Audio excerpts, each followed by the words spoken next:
Bonjour tout le monde, aujourd'hui c'est le 27 avril 2023 et avec une journée un peu mitigée, un peu de nuages et un peu de soleil et une projection de météo sous 15 jours, j'ai pris la décision de mettre mes tomates, donc cœur de bœuf et noir de Crimée en pleine terre, donc de les planter. Alors le seul petit souci que je pourrais avoir potentiellement, c'est qu'ils annoncent pour le lundi 1er mai des pluies avec des averses orageuses, mais visiblement pas de grêle. Et en plus, donc c'est en train de se décaler un petit peu, donc le beau vient petit à petit. Je sais qu'il y a un anticyclone qui se pointe, donc ça se trouve ça va encore évoluer. Bon, normalement, la météo sous 15 jours est correcte en fait pour la saison. Et là, les tomates, en fait, elles en peuvent plus dans la serre mobile. Ça a trop bien marché ma serre mobile en fait finalement. Et j'ai été aussi pénalisé par le fait que j'ai pas totalement respecté, même pas du tout respecté mon calendrier de semis avec un séquençage comme je l'ai pu annoncer déjà dans une autre vidéo. J'ai tout fait en même temps et là c'est un peu n'importe quoi. Donc là les plants, les pieds de tomates sont vraiment hauts. Vous allez voir ça, je vais débâcher. Et là il faut vraiment les mettre en terre, quoi. Même si c'est dans des grands pots.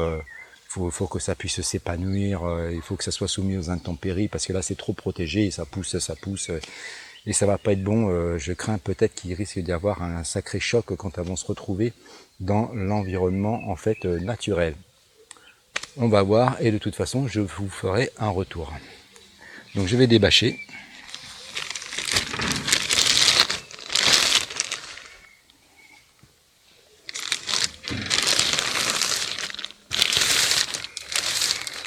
Vous voyez, elles arrivent quand même à une sacrée hauteur.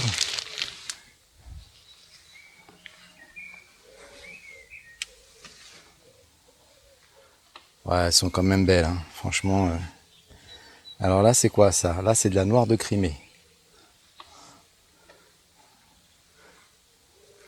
Je vais vous la présenter un peu plus devant.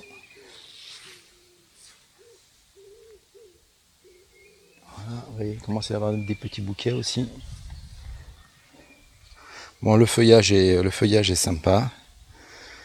Donc, il n'est pas vert intense, mais il est bien, hein. Donc, en fait, j'ai été mal pendant un petit moment et j'ai dû les récupérer. Donc, j'ai encore fait un rempotage dans des pots un tout petit peu plus grands parce qu'à la base, c'était dans des pots de 1,5 litre. Donc, j'en ai gardé. Faut que je fasse attention quand je tire dessus. Ouais, j'en ai gardé de 1,5 litre, pardon. Et les racines, en fait, elles sont bien arrivées tout autour du pot, hein. Bon, on voit, il n'y a pas quand même une grosse différence, mais finalement, je les ai rempotées et j'ai trouvé qu'elles ont repris de la vigueur. Et puis aussi, ce que j'ai fait, c'est que j'ai apporté un peu de NPK avec mon urine, donc dilué à 5%. Donc pas trop fort. Alors en fait certains disent c'est 10% sur les plateformes donc des réseaux sociaux comme YouTube, hein. Mais finalement dans le bouquin de Renaud Delose en fait il parle de 5%. Donc 5% c'est 1 litre par exemple pour d'urine pour 20 litres en fait d'eau, ou soit par exemple pour un arrosoir, eh bien ça va être 0,5 pour 10 litres. Et donc je l'ai fait à plusieurs reprises. Donc le premier je l'ai fait à 5%, et après les autres apports je les ai fait à 2,5%. Donc 25 centilitres en fait pour un arrosoir de 10 litres. Et franchement ça leur a donné du peps. Et puis j'ai remis un peu de granulés d'engrais à base de fientes de poule sur le dessus, qui se désagrège assez vite, et puis avec les arrosages du coup ça vient nourrir. Voilà, donc là je vais prendre tous les pieds qui sont en fait en pot comme ceci. Ça, ce sont ceux que j'ai laissés dans ces pots là, c'est ma réserve au cas où je viendrais avoir un pied qui serait en souffrance. Donc normalement je devrais avoir 7 de programmer 7 cœurs de bœuf et 7 noires de Crimée.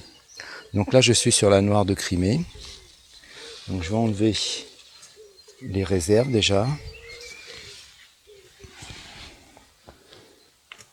pour faire un petit peu de place. Il n'y a pas de tuteur et les tiges commencent vraiment à être longues. Alors là je suis sur cœur de bœuf et là j'ai dit quoi déjà tout à l'heure? Noire de Crimée. Alors je vais prendre d'abord la noire de Crimée. Cœur de bœuf je vais réserver. Celle-ci beaucoup plus petite. Cœur de bœuf.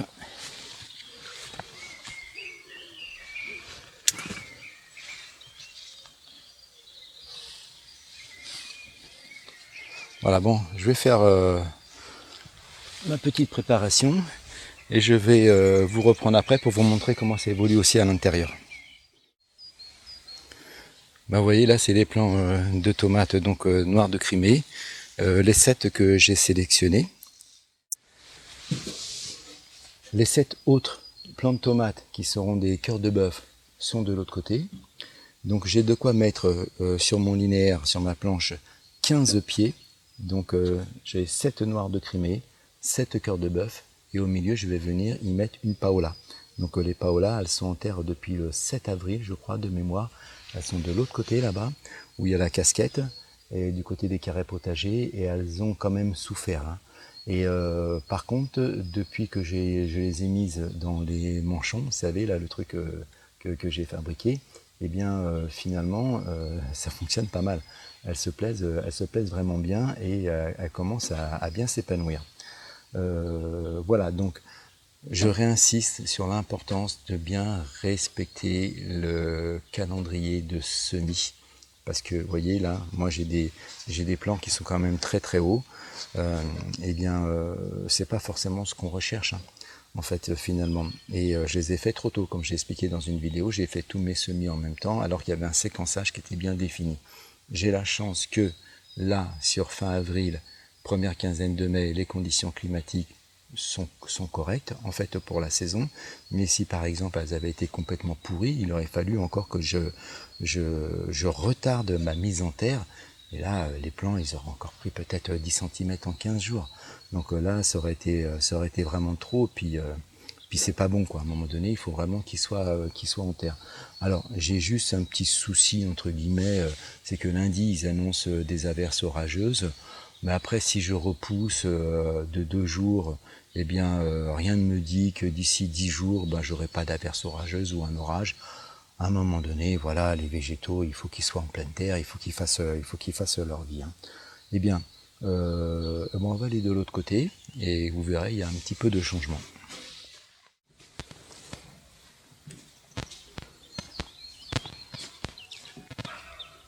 Et voilà, j'arrive.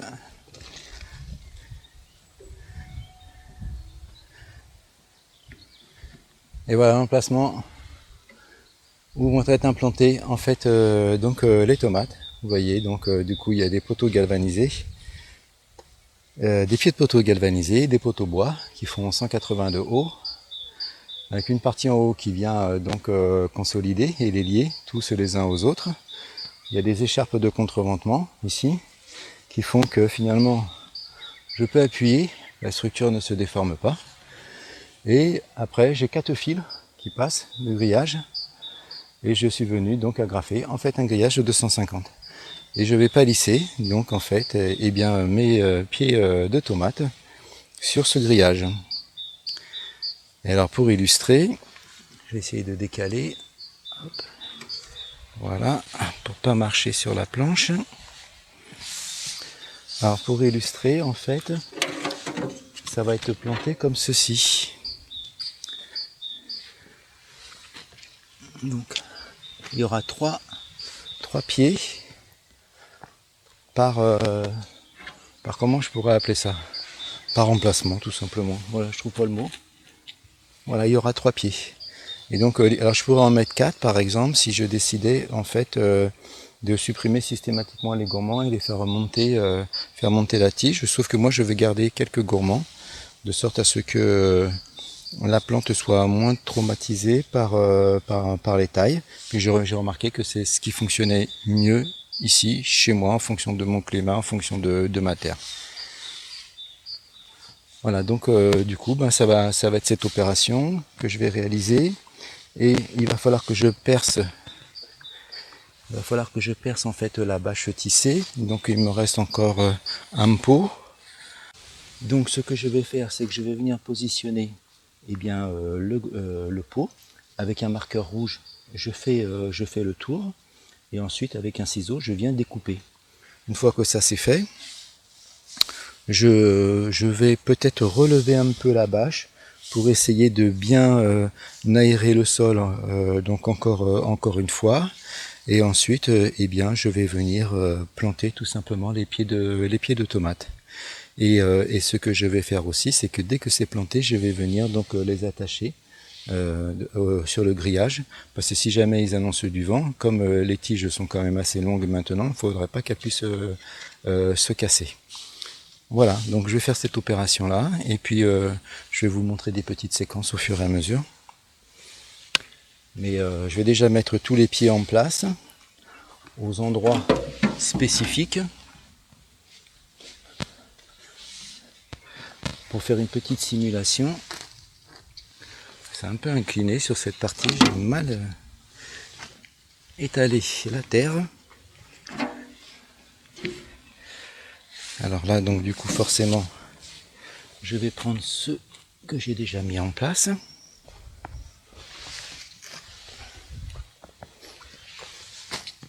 Voilà. Donc ici, encore un pied. Au milieu, une paola. Et après, on va partir sur les cœurs de bœuf. Bon, je vais aller chercher les cœurs de bœuf d'ailleurs, comme ça, elles sont déjà là.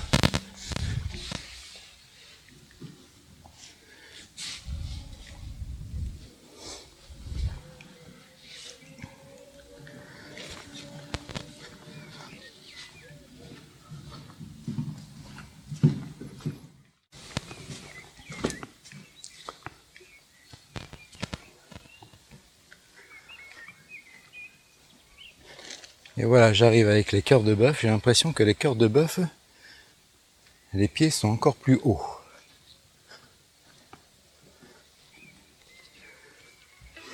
Ah, le téléphone.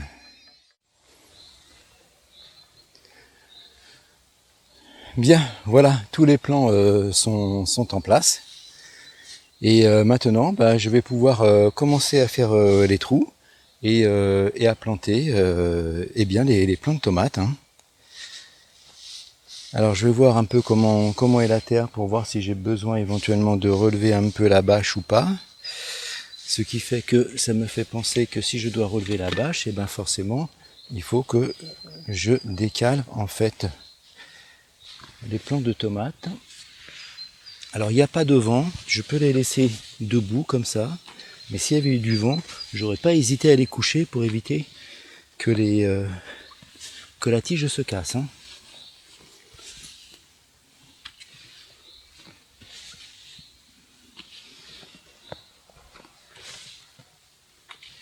Alors je vous avais dit que je vous montrerai en fait ce qu'il y a dans la serre mobile, où ça en est, mais je vais faire une vidéo là dans quelques jours, dans 2-3 jours, de la situation donc au jardin, au potager. Et donc moi je veux plutôt intégrer ça dans cette séquence vidéo. Puis je vous expliquerai aussi ce que j'ai fait là ici. Comment poussent les végétaux dans les tunnels. On verra tout ça. Est-ce que les pommes de terre sont sorties ou pas?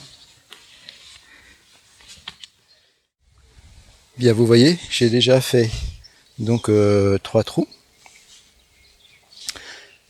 J'ai, avec mon marqueur, tracé les emplacements de plantation. Je retourne mon pot, simplement comme ceci. Je le décale en fait, de sorte à ce que mon pied de tomate puisse arriver à peu près à l'endroit où se trouve le grillage. Et je fais simplement un marquage sur la bâche tissée. Ensuite, avec le ciseau.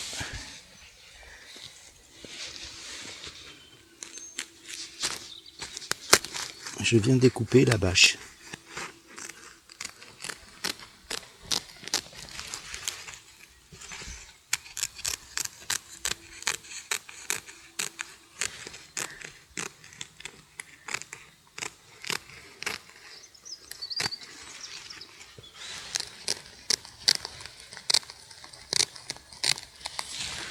Voilà. Et après, ce que je vais faire, c'est que je vais aller chercher mon petit chalumeau là. Et je vais venir y mettre un tout petit coup, en fait, pour cautériser donc, la bâche de sorte à ce que ça ne file pas de trop.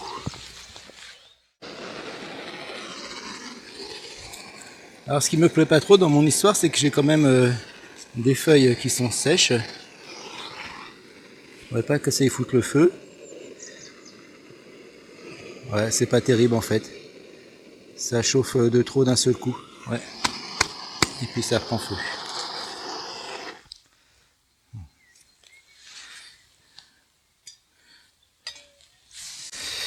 Donc, mauvaise idée.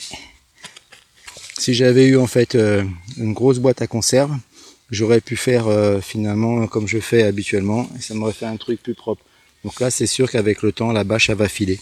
Mais là, je vais pas prendre de risque parce que finalement, je sais pas si vous avez vu, mais comme il y a un peu de paille, il y a un peu de feuilles et tout, donc finalement, ça a pris feu. Et je voudrais pas que ça s'étende en dessous, malgré qu'il puisse pas y avoir beaucoup d'air. Il faudrait pas que ça me crame en fait la bâche. Je ferai plus de dégâts qu'autre chose. Alors voilà, donc maintenant ce que je vais faire, on va faire un pot là ici ensemble. Donc je vais prendre un pot, voilà. Je vais aller chercher quelque chose pour mettre la terre dedans.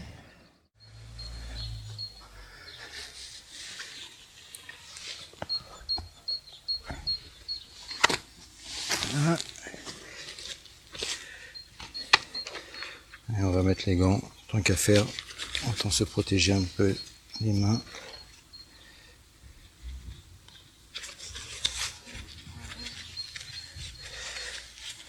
Voilà, et là, alors si j'avais pas la bâche, si par exemple j'avais fait donc un paillage avec de la paille, ce qui aurait été vraiment super pertinent, c'est de faire de planter finalement son plant de tomate un peu à l'horizontale et essayer de le redresser comme ça, gentiment. Parce que là, du coup, il y aura encore toutes des racines qui se seraient développées tout le long de la tige. Mais là, je ne peux pas le faire. Voilà, c'est un mode de culture différent. Il y a des avantages, il y a des inconvénients. Donc là, je vais enlever la terre, de sorte à pouvoir venir y mettre le pot. Alors là, on n'est pas du tout sur un terreau. Hein. On est sur de la terre argileuse qui est vraiment très très humide. Et c'est ça qui va faire que finalement, il va y avoir une période où la plante va végéter un petit peu le temps qu'elle arrive déjà à défaire ses racines qui ont tourné comme ça dans le pot et à les faire partir donc à la recherche de l'humidité. Alors là, ce que je vais essayer de faire, c'est de me faire un trou assez profond pour essayer de planter assez bas, mais pas trop bas non plus, parce que pas y faire un trou de 40 cm par exemple, hein, parce que les nutriments ils sont pas dans le fond là. Hein. Les nutriments ils sont en gros là au niveau du pot, un peu en dessous, mais voilà, il faut pas aller chercher trop loin. Hein. Si je mets comme ça par exemple, j'arrive, je suis pas mal. Bien, allez, je vais dépoter.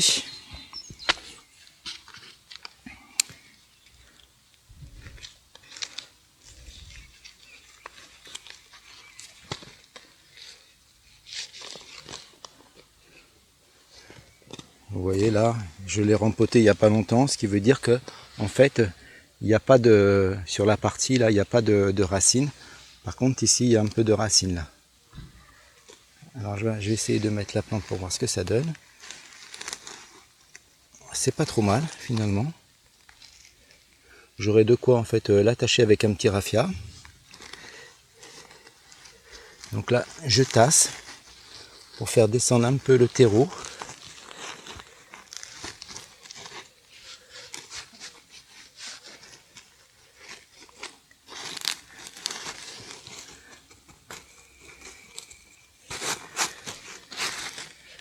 Voilà, et puis après là, pour l'instant je rebouche pas. Je vais me faire un petit mélange peut-être avec de la terre du jardin. Et là je peux enlever ça. Hop. Et ça. Je vais me faire un petit mélange avec de la terre du jardin et un peu de terreau pour venir reboucher en fait. Bon bah voilà les amis, vous voyez en fait c'est très simple.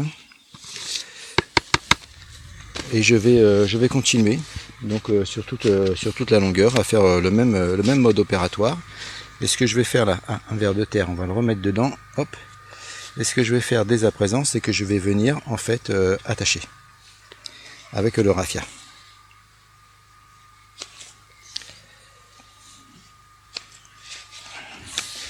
Normalement, le raffia, il est là.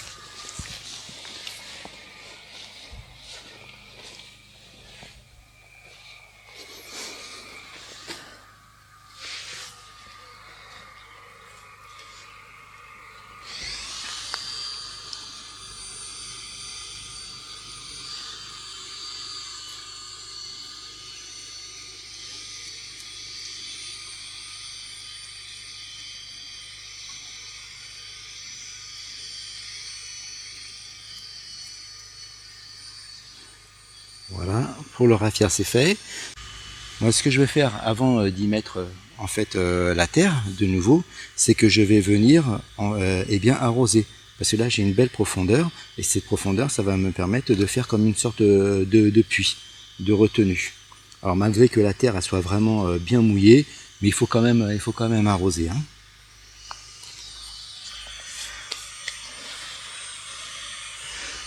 Voilà, bon bah écoutez, je vais continuer sur toute la longueur et puis je vous montrerai une fois que tout ça sera terminé. Eh bien, comme vous pouvez le voir, la plantation est terminée.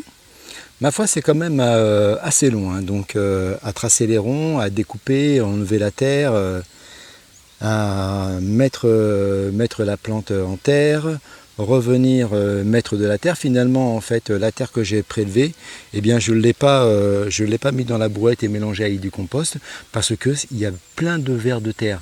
Et finalement, je voulais pas. Déjà que là, j'ai quand même pas mal perturbé les vers de terre et j'en ai sectionné quand même quelques-uns.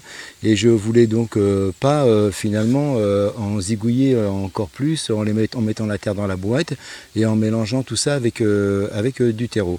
Donc ce que j'ai fait, c'est que comme j'avais une petite inclinaison là comme ceci, en fait finalement, la terre, je suis venu la mettre ici le long de la bordure et les vers de terre, ils restent du coup finalement sur la planche. Alors ce que je peux constater, c'est que finalement l'amendement que j'ai fait à l'automne a vraiment super bien fonctionné pour attirer en fait les vers de terre. Et ça, les amendements, je vous rappelle que les amendements ont été multiples, donc il y a eu du fumier de cheval. Alors pardon, pas à l'automne. À l'automne, donc il y a eu que du BRF, un peu de broyat de haies et puis aussi donc de la paille. Et là, la paille, en fait, elle est vraiment bien mûre, elle est vraiment bien décomposée. Et là, je pense que les vers de terre peuvent vraiment, en fait, s'en nourrir. C'est pour ça qu'en fait, il y a une multiplication de vers de terre. Voilà, et puis là, maintenant, il y a la bâche, donc les merles ne peuvent plus venir les manger. Et donc, ils sont vraiment peinards. Donc, il y a vraiment beaucoup. Et là, je suis vraiment content parce que c'est vraiment ce que je voulais, partir vraiment sur du sol vivant, parce qu'avant, j'avais quasiment 0 vers de terre sur cette terre, en fait. Et voilà, comme quoi, donc finalement, c'est possible, il suffit de changer d'orientation pour changer la donne et faire venir, en fait, des petites bestioles pour coloniser, en fait, le milieu. Voilà, donc je suis content. Maintenant, on va voir ce que ça donne la culture cet été. Ça sera en fonction de la météo. J'avais l'intention de faire une casquette et puis finalement, je vais pas la faire.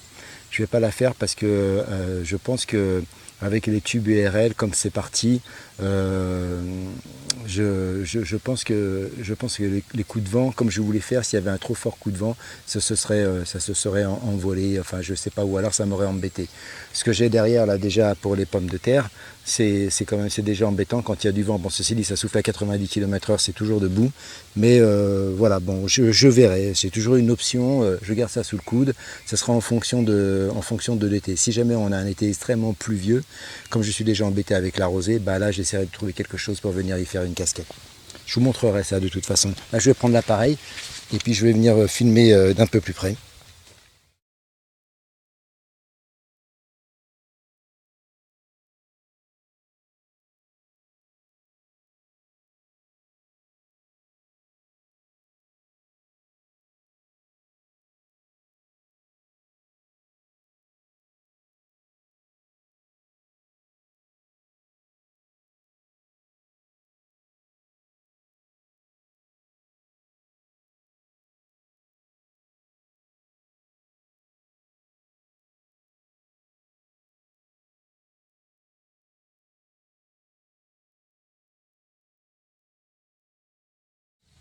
Bon et ben voilà les amis, cette vidéo se termine.